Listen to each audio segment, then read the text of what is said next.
कौन थी वो? मैं 8 महीने की प्रेग्नेंट थी और अपनी डिलीवरी के लिए अपने मायके गई थी। माँ ने मुझे फोन पर बताया, घर के पीछे की तरफ जो खाली जमीन थी ना, वहां पर एक नया कमरा बनवा लिया है। इतने सालों के बाद जैसे ही अपने घर में कदम रखा, कुछ अलग सा लगा। माँ, ये घर के पीछे की तरफ नया कमरा बनवाने की क्या जरूरत थी? अरे बेटा, घर के पीछे दूर दूर तक खाली जमीन है। तेरे पापा को कई दिनों से लग रहा था कि यहाँ पर एक कमरा बनवा लेंगे तो ताजा हवा मिल जाया करेगी। अब तो ये सब छोड़ और चल जल्दी से दूध पी ले। माँ, मैं थोड़ी देर में पी लूंगी, आप सो जाओ। मैंने दूध का गिलास उठाकर उस खिड़की में रख दिया। पता नहीं कब आंख लग गई। अचानक से खिड़की के पल्लों के खड़कने की तेज आवाज आई। दूध का गिलास धड़ाम से जमीन पर आ गिरा। जमीन पर गिरते ही दूध का रंग लाल हो चुका था। मैंने खिड़की से झांक कर बाहर देखा। चारों तरफ धूप अंधेरा था। उस अंधेरे की तरफ से कुछ आवाजें आ रही थी, जैसे छोटे बच्चे आपस में खिलखिलाकर मस्ती कर रहे हो।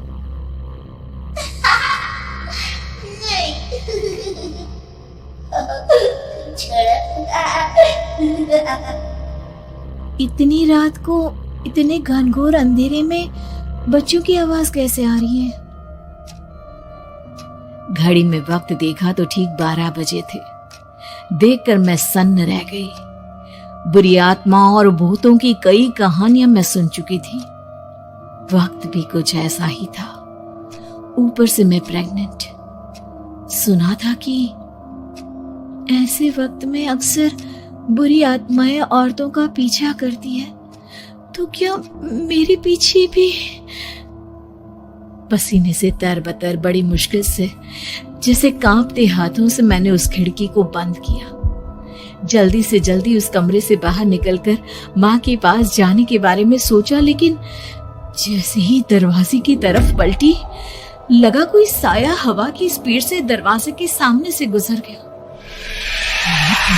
मेरे गले में अटक कर रह गई। मैं जोर से चीख कर माँ को बुलाना चाहती थी, लेकिन वो आवाज खुद मेरे कानों तक नहीं पहुंच पा रही थी। तो माँ तक कैसे पहुंचती? खिड़की के पल्ले एक बार फिर तेज हवा के झोंके से धड़ाम करके खुल गया और पूरी ताकत से मैं चीख पड़ी। जानती थी मेरी चीख की आवाज सुनकर कुछ ही सेकंड में माँ वहां पहुंच जाएगी, लेकिन ऐसा कुछ हुआ ही नहीं। मेरा कलेजा डर के मारे फटा जा रहा था। आखिर माँ ने मेरी आवाज क्यों नहीं सुनी? इतनी गहरी नींद में तो माँ कभी नहीं सोती। ठीक पीछे खुली हुई वो खिड़की। मुझ में इतनी ताकत नहीं बची थी कि मैं पलटकर उस तरफ देख भी सकूं। हवा का एक सनसनाता हुआ झोंका उसी वक्त मेरे कानों से आकर टकराया। लगा जैसे किसी ने दबी हुई आवाज में धीरे से मुझसे कहा, चली जाओ यहाँ से। मैंने दोनों हाथ अपने कानों पर रख लिए और एक बार फिर ताकत लगाकर जोर से चीखने की कोशिश की।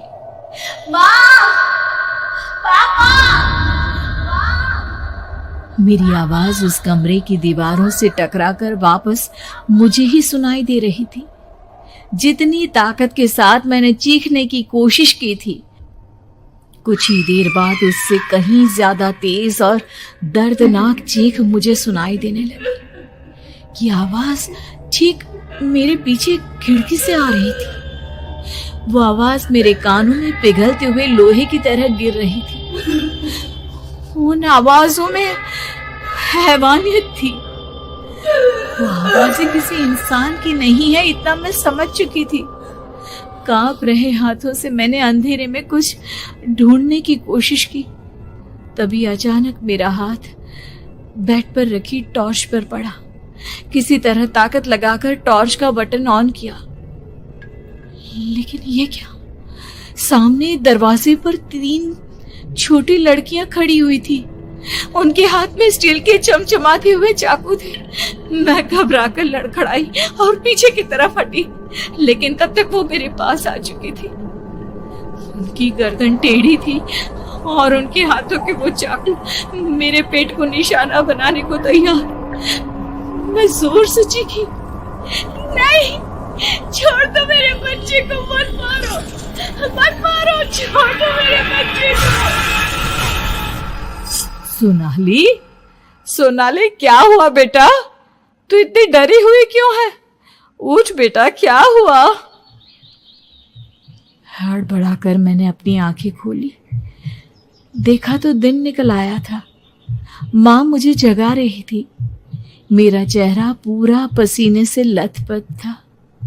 क्या हुआ बेटा? तुमने कोई बुरा सपना देखा क्या?